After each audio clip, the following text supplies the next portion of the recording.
I never imagined that the hardest battle of my life wouldn't happen overseas. It would happen inside the little diner my 75-year-old mother had owned for more than 40 years. My name is Daniel Carter. Most people who looked at me saw an ordinary middle-aged man wearing faded jeans and work boots. They had no idea I had spent nearly 3 decades in the U.S. Army, eventually commanding one of the most respected Ranger units in the country. After retirement, I avoided attention. I never wore my medals. I never talked about my rank. My mother always said, "The strongest men never need to announce who they are."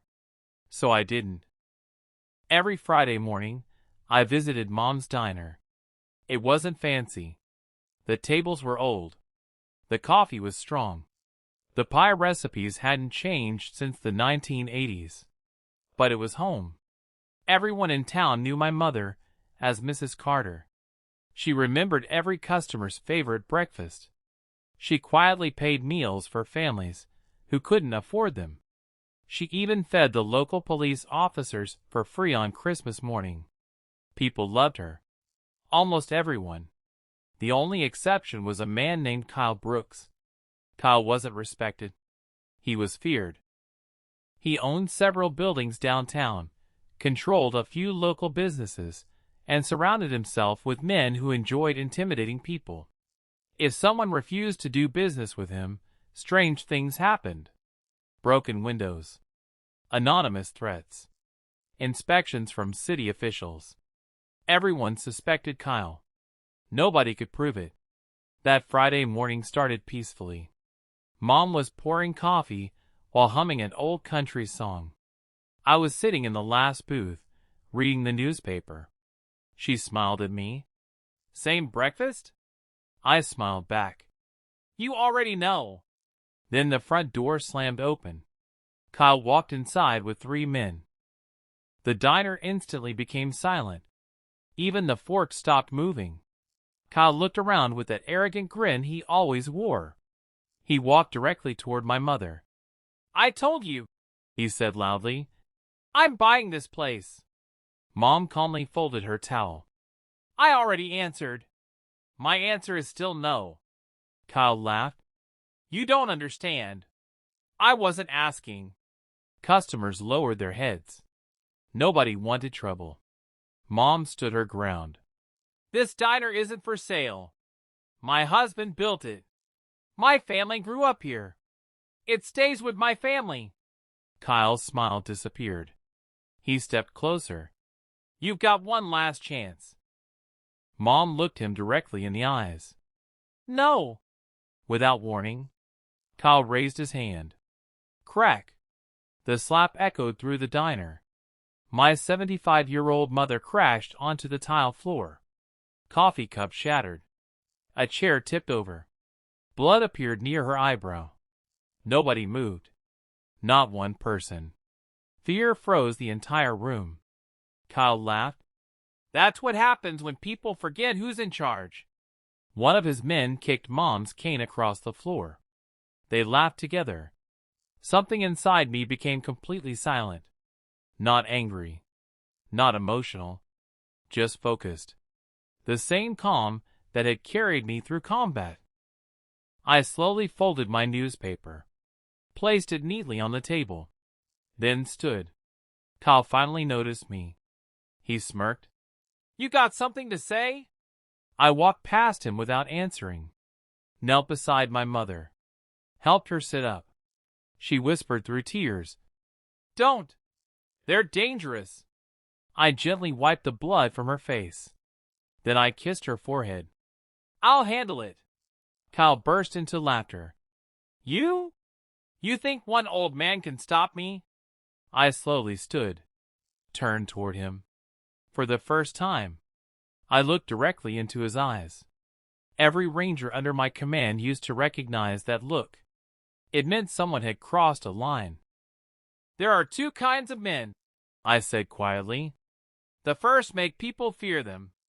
The second make those men disappear." Kyle laughed even harder. "You threatening me?"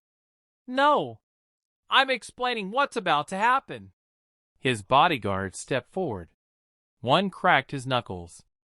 Another pulled out his phone, recording everything. Kyle grinned. This is going to be fun. He had absolutely no idea.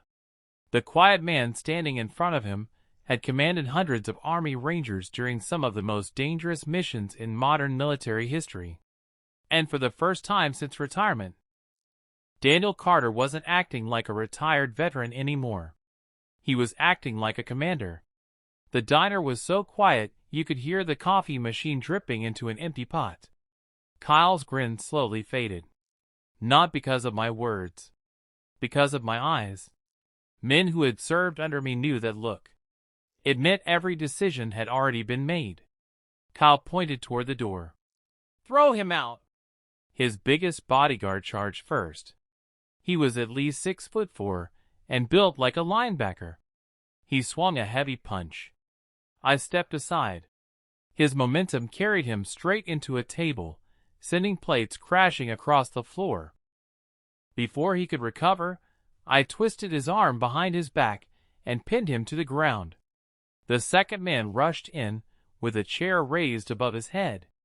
I kicked the chair from his hands. It flew across the diner and shattered against the wall. One quick movement later, he was face down beside his friend. The third man stopped halfway. His confidence disappeared. He looked at Kyle. You said he was just an old guy. Kyle swallowed. For the first time, uncertainty crossed his face. He reached inside his jacket. Several customers gasped. But instead of pulling out a weapon, he grabbed his phone. You've made the biggest mistake of your life, he sneered. I own this town. I smiled. No. You only frightened it. I pulled out my own phone. One number. One call. The line answered immediately. General Hayes speaking. It's Daniel. There was a brief silence. Then came the familiar voice. Colonel Carter. It's been too long. What do you need? I need a favor. I explained everything in less than 30 seconds. The general's tone changed instantly. Stay where you are. I'm making a few calls. The phone disconnected.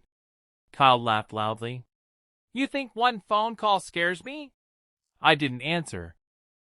Instead, I helped my mother into a chair. A waitress gently pressed a towel against the cut on her forehead. Within 5 minutes, police sirens echoed outside. Kyle smiled again. Perfect. They're finally here. 3 patrol cars stopped outside the diner. The officers entered. Kyle walked toward them confidently.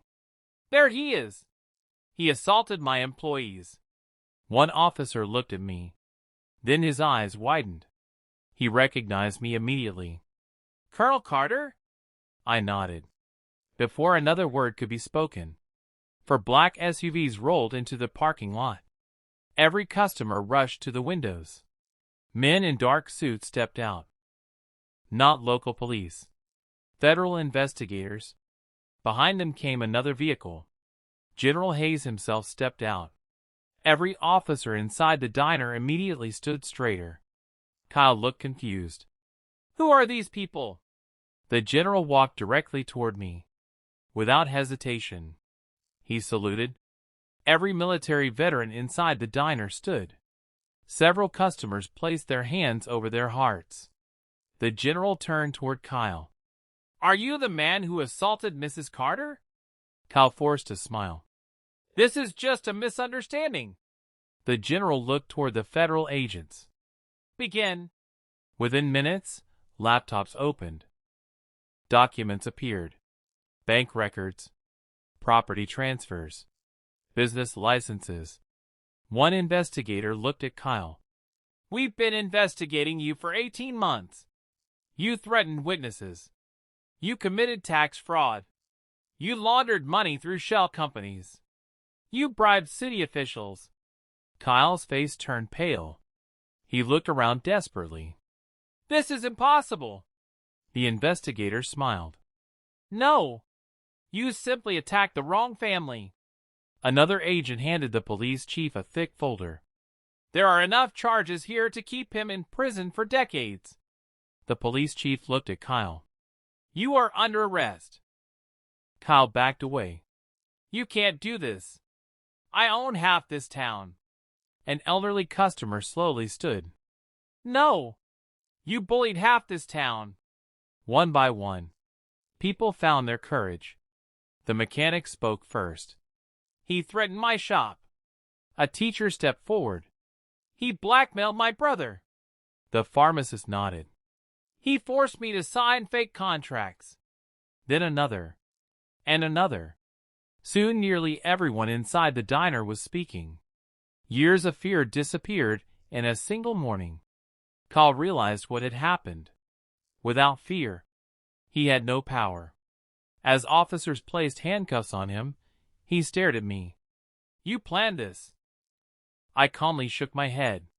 No. You did. You believed nobody would ever stand up to you. As they led him toward the door, he looked back at my mother. She simply smiled. Not with revenge. With peace. 3 months later, Kyle was convicted on multiple federal charges.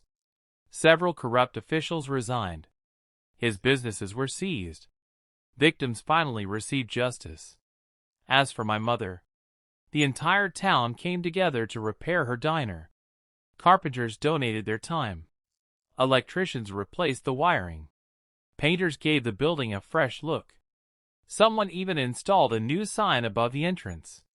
It read, Carter's Diner, where kindness is always served. On reopening day, the line stretched around the block. Veterans, police officers, teachers, families. People who had once been too afraid to speak now proudly walked through the front door. A little girl looked at my mother and asked, Why is everyone smiling today? Mom looked at me before answering. Because courage is contagious. I smiled quietly. Every battle leaves scars. Some are earned on distant battlefields. Others are earned while protecting the people you love. The medals locked away in my closet never made me proud. Watching my mother serve coffee again, with laughter filling her diner, that was the greatest victory of my life.